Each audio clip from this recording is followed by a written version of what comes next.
Hola, soy Sandro Marcone y les doy la bienvenida a una edición más de Conecte. Como probablemente algunos de ustedes sepan, ojalá que muchos, este es un espacio que, auspiciado por Perú 21, promocionado por Perú 21, lo que busca es construir un futuro de calidad en la educación peruana. Sobre la base de consensos mínimos, ¿no? Seguro hay muchas cosas en las que nunca nos pondremos de acuerdo, pero hay otras en las que deberíamos tener claridad, ¿no? y compartir entre nosotros. En esa misma línea, hoy nos acompaña José Luis Garburevich, presidente del Instituto para la Sociedad de la Información. José Luis, muchísimas gracias por estar aquí. Gracias, Sandro, a ti. La idea de hoy, ¿no es cierto?, es en distintos programas, con distintas entrevistas, ¿no? O en el espacio de la columna quincenal, ya se ha hablado pues un montón de la inteligencia artificial, de lo digital, de lo que los estudiantes, padres, madres pueden esperar, ¿no? Pero hay una parte de la educación que a veces es como, no sé si relegada es la palabra, que tiene que ver con la gestión, ¿no? Entonces la pregunta es, ¿cómo debería el ciudadano común y corriente, cómo deberíamos sentir nosotros que el gobierno, el Estado, está avanzando en términos de tecnología, gestión, digitalización? O sea, ¿cómo lo ve el IPSI?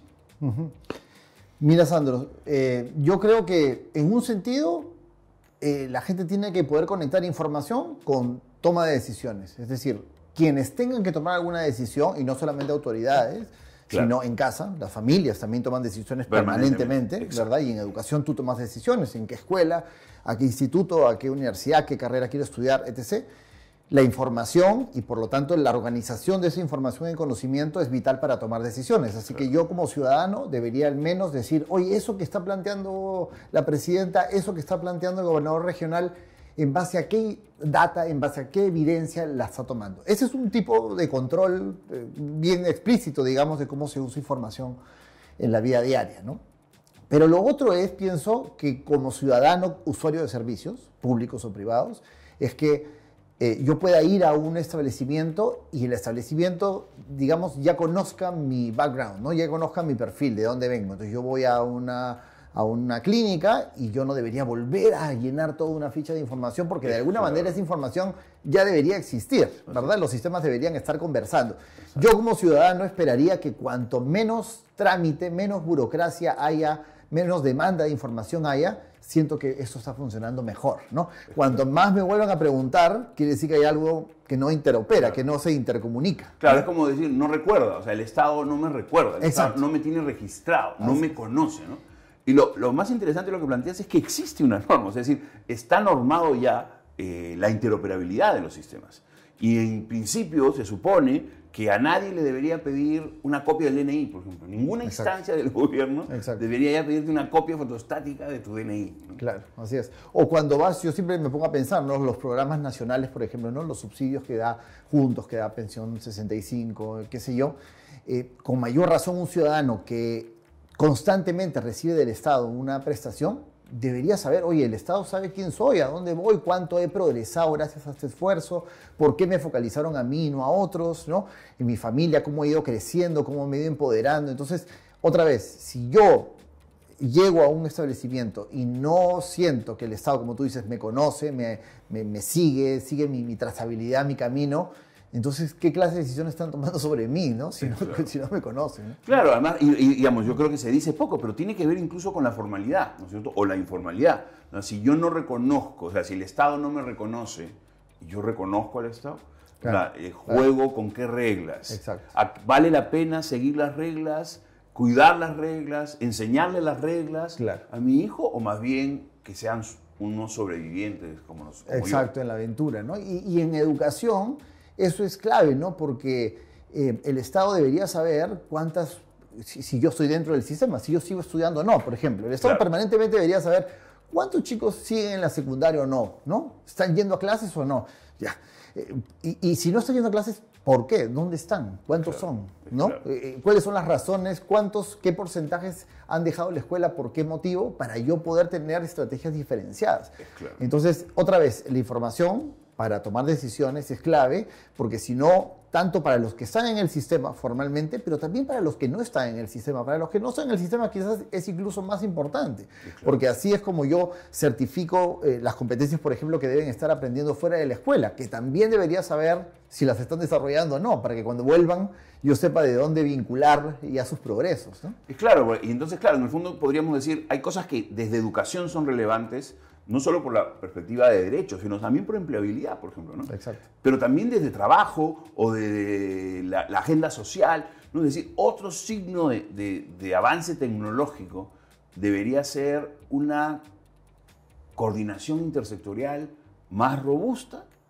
Mira, la organización del Estado es muy sectorizada y quizás aunque es normal que sea sectorizada, en nuestro caso es muy compartimentalizada, no todos son compartimentos estancos. Entonces, claro, lo mínimo que yo debería esperar es que entre los sectores ellos compartan esa información, ¿verdad? Para que justamente puedan acompañarme durante todas las disciplinas o ámbitos de mi vida. Mi vida no está partida como el Estado está partido. O sea, claro, mi vida no es, hoy soy educación, salud, claro, empleo, de 4 a 5 soy... No, o sea, soy todo yo. Exacto. Entonces yo debería relacionarme con el Estado de tal manera que el Estado debería tener como un front office, digamos, donde yo pido algo o yo tengo una expectativa y el Estado por dentro, ¿no? Detrás del telón, ellos tendrán que ver cómo interoperan, conversan, oye, tú lo... Pero a mí me tiene que atender el Estado en su conjunto, ¿no? Claro.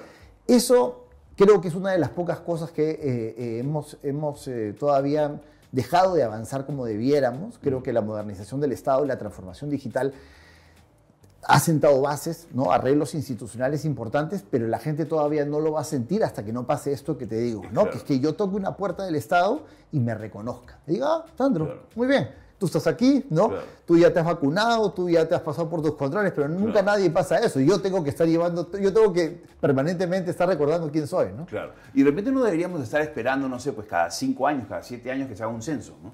Digamos, si tuviéramos mejor desarrollo tecnológico, si estuviéramos explotando mejor la transformación digital, habría cosas que podríamos saberlas en tiempo real. Exacto. No es ciencia ficción. Así es. Y no solo saberlas, claro, cada 3, cada 5 años, sino saber en los territorios dónde están estas personas. O sea, creo que lo nominal en estos tiempos es lo mínimo exigible en la información. Yo no solo quiero saber cuántos hay, sino claro, dónde están. Exacto. ¿No?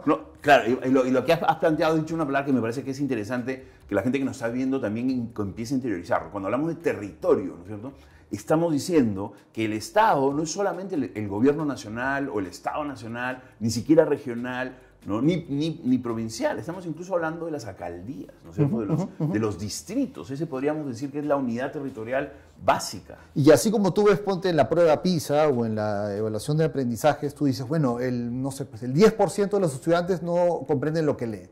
Cuando tú vas acercándote al distrito, a la localidad, al centro poblado, la escuela, lo rico de eso es que ese dato ya no es 10%, es Sandro y José Luis. Exacto. No aprenden lo que deberían esperar. Con nombre, ¿no?, y apellido. Con nombre y apellido. Por eso digo que es nominal. Entonces yo como docente, yo digo, a ver, yo tengo 5 alumnos que están en un nivel -1 de lo esperado, yo tengo 5 que están en el esperado, ellos pueden ayudarme, digamos, en una lógica de interaprendizaje con los chicos, y yo puedo hacer estrategias mucho más ricas, creativas, claro, innovadoras como docente, que como soy un funcionario a nivel provincial o nacional que veo un dato y digo, claro, bueno, estoy mal, voy a cambiar la estrategia, ¿te das cuenta? Entonces, claro, ahí es donde creo que la información otra vez se vincula a una decisión, a una acción. Cuando yo más sé nombre y apellido, lo que le pasa a cada uno, puedo tomar decisiones que afectan la vida de esas personas en particular. Es claro, ¿no? Entonces justamente es la flexibilidad y la personalización que la tecnología soporta, o sea, permite,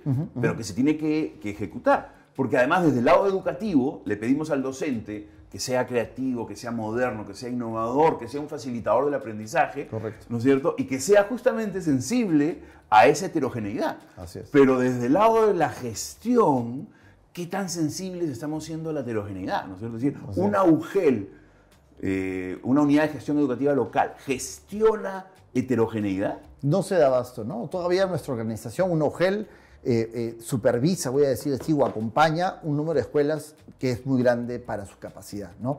Entonces, realmente, si un servidor de un UGEL quiere ir a acompañar a una escuela, pues la acompañará una vez cada 3 meses o 4 meses, con suerte, ¿no? Claro. Entonces, nuestra organización todavía no ha aprendido que lo que no logras en capacidad institucional lo debería subsanar con información. Yo debería decirle al director de la escuela, mira, yo no puedo ir a acompañarte, pero esto es lo que está ocurriéndote, ¿no? Claro. Eso es lo que le está ocurriendo. O al menos regresarle la información, porque en el extremo a muchos directores llenan un montón de información, la mandan y nunca regresó en retroalimentación. Y además, porque así el director o el alcalde, como tú dices, tiene más información para que cuando vengan fuentes de financiamiento o cooperantes o asistentes técnicos que hay, ¿no? Vienen, te tocan la puerta y dicen, yo te quiero ayudar, tú les des una agenda y le digas, bueno, a mí me está pasando esto. Que no le está pasando al del distrito del costado. A mí me está pasando esto con las chicas, con las adolescentes de mi escuela. ¿Tú puedes ayudarme? Sí. Claro. Pero si yo no tengo información y el otro viene y me dice, te ayudo en tal cosa, bueno, ya, porque no sé qué está pasando. No tienes no tienes criterios informados para decir qué cosa es lo prioritario, qué no es lo prioritario. Y eventualmente las intervenciones por eso siempre tienen que empezar con un diagnóstico. Exacto. O sea, no porque los diagnósticos estén mal, ¿no es cierto? Sino, pero ¿por qué tienen que empezar siempre con un diagnóstico? ¿Por qué? Y esa es una replanificación que yo permanente debería hacer. Por eso la información, digamos, vincula toma de decisiones, empodera, porque entonces yo puedo empezar a decidir, priorizar, ¿no? Aun cuando vengan proveedores de ayuda, yo puedo decir a dónde quiero que vayan, por qué, ¿verdad? Y a la vez permite la rendición de cuentas, que también es importante. O sea, el ciudadano, el padre de familia dice, oye, ¿cómo va mi hijo? ¿Cómo me estás enseñando? ¿Por qué le estás enseñando lo que le estás enseñando? Exacto. Bueno, acá tengo mis evidencias, acá tengo mis pruebas, acá tengo mis registros, ¿no? Entonces la información empieza a tener una vida muy arraigada, digamos, en todas las dimensiones de la toma de decisiones. Claro, digamos, eso por supuesto implica que los ciudadanos seamos cada vez más diligentes, ¿no? En términos de consumir esa información, ¿no? Pero creo que el Estado debería estar adelante, o sea, no importa, no es suficiente justificación decir a alguien, no, ¿para qué voy a hacer un sistema que los padres no usan? ¿No? Creería que se tiene que romper el círculo vicioso desde la oferta. El sistema de información tiene que estar presente, la posibilidad de poder ver las notas, aquellos que están en el sistema público, escolar, de educación, debería ser la misma que aquellos que están en el sistema de educación privada, ¿no? Y no dejar de lado igual que la demanda cada vez debe ser mejor. O sea, nosotros como padres, como madres, tenemos que ser también mejores demandantes, ¿no? O sea, demandar mejores calidades. Claro. Entonces, para eso tengo que informarme, tengo que entender por qué es mejor que a mi hijo lo traten bien en la escuela, por qué que le enseñen el enfoque de género, de educación sexual, la historia del Perú, el civismo, qué sé yo. ¿Por qué es importante, ¿no? Entonces, esa lógica crítica también creo que es una demanda al ciudadano, ¿no? No esperar nomás que el Estado, que también está aprendiendo a hacerlo, se lo ofrezca, ¿no? Claro, además debe ser una cosa como cotidiana, como usuario de servicios, ¿no? Pero también debe haber una manera de permear esto hacia lo electoral, ¿no es cierto? Es decir, debe haber una forma en que nosotros como ciudadanos empecemos a sofisticar, a refinar los criterios para evaluar al menos el discurso. Sí. Ya no digo el plan de gobierno, porque ¿sabes? Sí. Es verdad. Ahí lo que pasa es que creo que en la figura más electoral, político-electoral, claro, la simpatía política tiene que ver con otros factores, ¿no? No necesariamente le pido pruebas o información a quien voy a elegir, debiera, ¿verdad? Sino si él va a representar mis intereses o no. Pero hasta en esa tarea, representar mis intereses significa conocerlos, o sea, entender mis intereses cuáles son, ¿no? Que mi hijo estudie. Y solamente puede ser en una universidad, puede ser en un instituto, en un centro tecnológico, en un centro técnico productivo, qué significa, cuánto cuesta, ¿no? Entonces eso también me empodera frente a quien voy a elegir, ¿no? Totalmente. ¿Cómo en esa lógica, ¿no? Yo me pongo a pensar en esta página web que me parece que es emblemática en muchos sentidos, que es Ponte en Carrera, ¿no? Que une información de educación con trabajo, además viene de una iniciativa privada. ¿Cómo ves? O sea, ¿es un aliado, lo privado, la empresa, puede ser un aliado del Estado? Sí, sí. O claro, pues hay algunos que le tienen miedo a eso. No, sin duda, imagínate. O sea, no alcanzan las fuerzas, nunca van a alcanzar para que el Estado logre una sinergia como la que puede hacer con el privado, ¿no? Y otra vez, la información, estas plataformas permiten a las familias tomar decisiones acertadas, más oportunas, más pertinentes, para que sus hijos sepan qué trayectoria educativa seguir, ¿no? Claro. Y qué carrera y por qué, vinculada a qué nivel de empleabilidad, por qué proyecto de vida tengo, qué sé yo, ¿no? Y eso me hace acordar, por ejemplo, Sandro, que ahora en el tiempo de que estamos hablando del licenciamiento de las universidades, por ejemplo, ¿no? El licenciamiento único, la acreditación, ese es un tema vital, ¿no? Porque entonces yo quiero pedir al Estado que me explique qué es lo mínimo de calidad que yo debería exigirle a cualquier universidad, para que la universidad tal no venga y me diga, yo tengo laboratorio de idiomas, ya, pero no tienes personal docente a tiempo completo mínimo, no haces investigación, ¿no? Entonces, para que no me vendan gato por liebre, digamos, yo necesito que el Estado me dé un mínimo de información, ¿no? Claro, o sea, como ciudadano, ¿no? Necesito saber que si hay alguien que puede poner un cartel enorme en la calle que dice universidad, ¿no? Detrás de ese cartel no va a estar vacío, ¿no? Correcto. Detrás de ese cartel va a haber contenido, va a haber infraestructura, va a haber equipamiento, va a haber alguien que va revisando la calidad, la mínima, las condiciones mínimas de La calidad. mínima, que es así nuestro primer peldaño. Pero eso otra vez, ¿no? Calidad, que es algo que cada prestador de servicio tiene que garantizar, necesita una supervisión, digamos, desde arriba.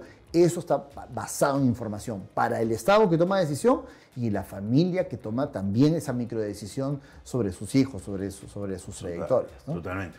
No faltará algunos que pensando en temas de tecnología, pensando en temas de esto de la transversalidad del Estado y que el Estado me conozca, no digamos, va a aparecer el Big Brother, ¿no es cierto? Y el miedo a que el Estado conozca tanto de mí, ¿no? Algunos pueden querer creer que ese Estado que me conoce tanto es un Estado peligroso, ¿no? Y entonces pueden tenerle un miedo a la privacidad de los datos personales. No siempre hay a veces es una muletilla simplemente. Sí, creo que son temores a lo desconocido, digamos, que son normales y por eso, a medida que eso va creciendo y tu temor va creciendo, el Estado tiene que entrenarse y tiene que entonces decir, bueno, tengo que explicar mejor lo que voy a hacer, tengo que proteger más la información que me ha sido concedida, ¿no? Por supuesto, eso sin duda, ¿no? Y digamos, tiene que haber una especie de línea de custodia, ¿no es cierto? Porque ya, ok, si no vamos a poder detener que cambien de ministro de Educación cada 5 meses, ¿no? Que por lo menos exista una infraestructura, ¿no? De gestión del conocimiento que permita que al que viene no tenga que empezar de cero. Y ahí como ciudadanos tenemos, digamos, que conocer que las instituciones hay que preservarlas más allá de quienes estén, digamos, de turno. Y lo que menos sucede en la institución es que se preserva. Claro. Con lo cual, siempre hay esta anécdota, ¿no? De que cuando uno deja su puesto o los servidores dejan sus puestos y llevan en un USB la información, su PPT, todo lo que habían producido, ¿no? Porque no tenemos reglas claras de cómo quedarnos con esta información, hacerla que quede en los registros, las consultorías, las investigaciones, hasta las presentaciones que se hacen, ¿no? Eso todos se las llevan, digamos, ¿no? Entonces, eso creo que también hace recordar que el Estado no se ha preparado para la gestión del conocimiento, no hay un protocolo, una rectoría, una promoción, digamos, de ese rol del Estado de cuidar el conocimiento para el que viene. Es como, ¿no?, que si ponemos inteligencia artificial en el Estado hoy, el problema va a ser es que de dónde se alimenta. O sea, ¿qué le vamos a cargar a la inteligencia artificial en vez de tener 50 años de documentos, de estudios, de consultoría, de informes, ¿no? Tenemos pues lo último, ¿no? Los últimos 3 meses con suerte. Eso es un problema. Ese es un problema. Y creo que nos va a dar para un programa, tal vez solo de eso más adelante. José Luis, yo te agradezco mucho. Encantado. Ya estamos con el tiempo, aún en lo digital, el tiempo es tirano. Con ustedes, amigos y amigas, muchas gracias. Hasta la próxima semana.